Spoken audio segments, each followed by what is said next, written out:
नमस्कार. तुम्ही आणि तुमच्या बहीण जुन्नरला त्या बांधकाम कामगार एजंटाच्या ऑफिसमध्ये गेला होता. हो. बरं. किती वाजता पोहोचला तिथं काल? 4 वाजता गेलो होतो.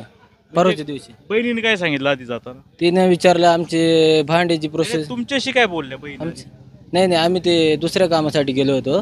ते कचेरीमध्ये ते रेशन कार्डवरती नावं लावायची होती ना त्याच्यासाठी.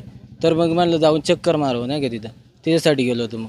बरं, मग मग तिथं जाऊन तिने विचारलं का भांड्यांचं प्रोसेस कुठपर्यंत आले नाही का. तर ती लेडीज तिला बोलायला लागली का तिने चेक केला. ती म्हणली तुम्हाला फोन केलेलं आहे, भांडी भेटलेत नाही का. तिथं मार्किंग केलेले बोलले. तर ही म्हणते फोन आलेला नाही आम्हाला नाही का. तर मग मी चेक केले कॉल हिस्ट्री, तर कोणत्या नंबरवरून आलं नाही का.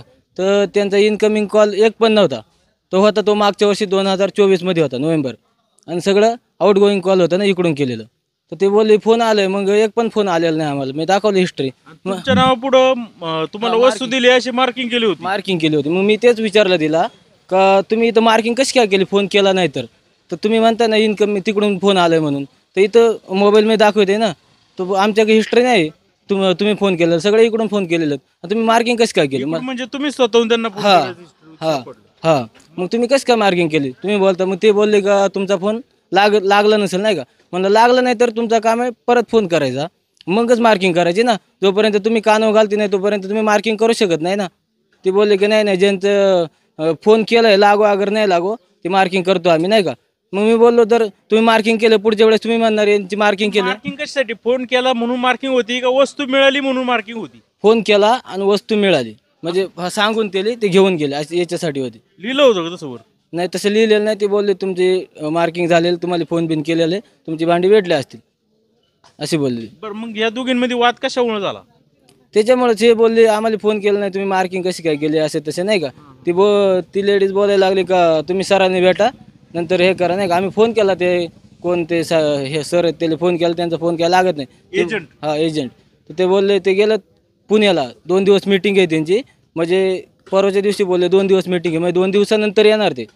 त्यावेळेस तुम्ही येऊन त्यांना भेटा. तर ही बोलायला लागली का त्यांनी सगळे ते टोकन बिकन दाखवले आम्ही नाही का तिला. तर ती म्हणते चला निघा इथून नाही का. तिला बोलली चला निघा इथून नाही का. ती बोलते मी तेच म्हणलो तुम्ही निघा असं कसं काय म्हणू शकता आम्हाला इथून. आपण तुमच्या घरात थोडे उभे आहेत आम्ही इथं ऑफिसमध्ये आलो तुम्हाला विचारायला. तुमचं काम काय ते सांगायचं. तुम्ही निघा म्हणजे तुम्ही म्हणू शकत नाही. ते चुकीचं आहे म्हणलेलं. ते तेवढंच झालं बाकी काय झालं नाही. या व्यतिरिक्त काय झालं नाही? काय नाही. मग तुम्ही निघून आला तिथून? हा निघून आलो.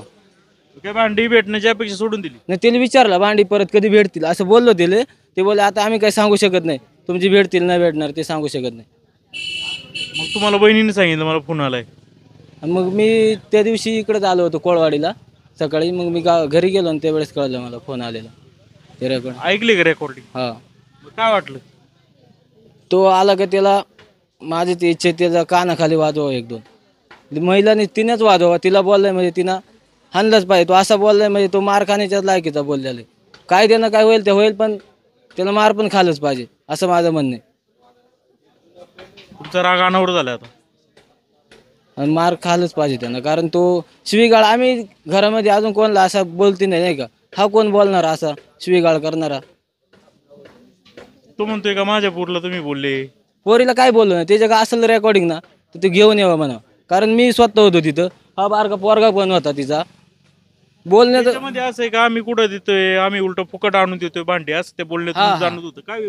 ते बोलले की तुम्ही 1000 रुपयामध्ये कोण भांडी देते तुम्हाला. नाही कोण देते 1 रुपयामध्ये भांडी तुम्हाला नाही का. आम्ही तुमच्याकडून पैसे तो घेतोय म्हणते पण ती फुकटच आणतोय. तिकडचा भाडा बिडा सगळं आम्ही देतोय. नारंगावपर्यंत भांडी येतात हे ते तुम्हाला फुकट भांडी हे असे बोलतात होतो. म्हणजे ती लेडीज बोलते ती तिथं.